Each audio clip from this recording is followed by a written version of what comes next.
Hello বন্ধুগণ, ২ শালিক আজকের পর্বে দেখতে পারবেন ইন্টারেস্টিং পর্ব। দেবা ঝিলিককে ভালোবাসে হাতে মালা পরিয়ে দিল। লাইক দিয়ে বিস্তারিত জানতে থাকুন। দেবা রাস্তায় বাইক থামিয়ে ঝিলিককে বলল, ঝিলিক আমি তোমাকে একটা কথা বলতে চাই। তখন ঝিলিক বলে, হ্যাঁ বলো, কি বলতে চাও? ঝিলিক, তোমাকে আমার কাছে অনেক ভালো লাগে, তোমাকে আমি অনেক ভালোবাসি। এই বলাতে ঝিলিক খুবই আনন্দ পায়। দেবা বলে, তুমি যদি আমাকে ভালোবাসো তাহলে আমার এই মালাটা তোমার হাতে পরে নাও। হঠাৎ হাত থেকে মালাটা নিচে পড়ে যায়। তখন দেবার মন খারাপ হয়ে যায়। তখন ঝিলিক বলে, আমার হাত থেকে পড়ে গিয়েছিল, এই মালাটা তুমি পরিয়ে দাও। দেবা খুশি হয়ে ঝিলিকের হাতে মালাটা পরিয়ে দেয়। এদিকে কালীপদ চারানা আনন্দে মেতে ওঠে। বললে, যাক, বহুদিন পরে সে সাহস করে আজকে বলল, আমরা তো ভীষণ খুশি। এইদিকে সূর্য মামা মামির কাছ থেকে বিদায় নিল, সে বাড়িতে চলে আসবে। মামা মামি বলল, তোমরা আবার এসো, তোমরা চলে যাচ্ছ এজন্য আমাদের মন ভীষণ খারাপ লাগছে। এদিকে ঝিলিক নন্দলালকে ফলো করলো।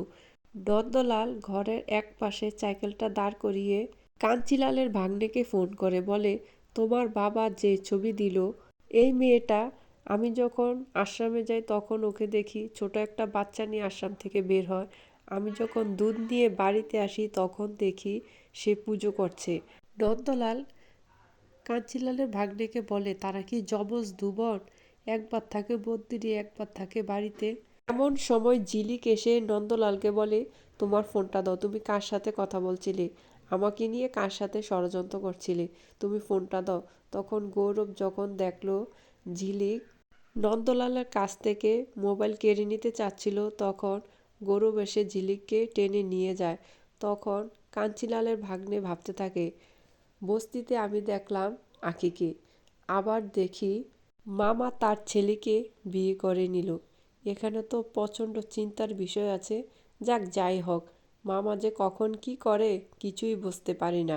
এদিকে দেবা আঁখির জন্য ফল নিয়ে আসলো। দেবা আঁখিকে ফল দিতে প্রচণ্ড ভয় পাচ্ছে। এমন সময় ঝিলিক আঁখিকে ফোন করে বলে, তোরা যে রাস্তায় এসেছিস এ রাস্তায় যাস না, অন্য একটা রাস্তা দিয়ে যাস যেটা দেবা চিনে। তখন আঁখি বলে, আচ্ছা ঠিক আছে। তখন আঁখি ভাবতে লাগলো যে অন্য রাস্তায় কেন যাব, কি হয়েছে। এইদিকে কাঞ্চিলালের ভাগ্নে কালুকে ফোন করে বলে, তুমি গৌরবের গাড়ি ফলো করতে থাকবে। কালু বলে, আপনি চিন্তা করেন না, আমরা রায়কিশোরতলা থেকে লোক লাগিয়ে দিয়েছি। যখন দেবা আঁখির কাছ থেকে একটু আড়াল হবে তখনই আমরা আঁখিকে কিডন্যাপ করে নিয়ে আসব, আপনি এটা চিন্তা করতে হবে না। কালু নিজে নিজে বলতে থাকে, দেবা, এবার আমি তোর প্রতিশোধ নিব, তোর প্রেমিকাকে তুলি নিয়ে।